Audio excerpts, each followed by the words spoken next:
Saudara Dinas Pendidikan Kota Makassar memberhentikan oknum kepala sekolah karena terlibat kasus asusila pada 2 siswanya. Selanjutnya, jabatan kepala sekolah dijabat UPTD Sekolah Dasar. Kepala Dinas Pendidikan Kota Makassar Ismunandar akhirnya memberhentikan oknum Said yang merupakan kepala sekolah SD di Makassar. Pemecatan dilakukan setelah oknum Kepsek ini telah bertindak tidak senonoh pada 2 siswanya. Sementara proses hukum, Dinas Pendidikan menyerahkan seluruhnya pada pihak yang berwajib.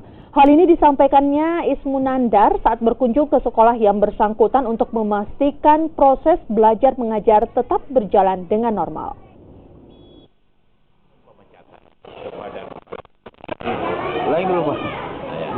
Jadi langkah yang kita lakukan dari Dinas Pendidikan melakukan pemecatan dari jabatannya sebagai kepala sekolah.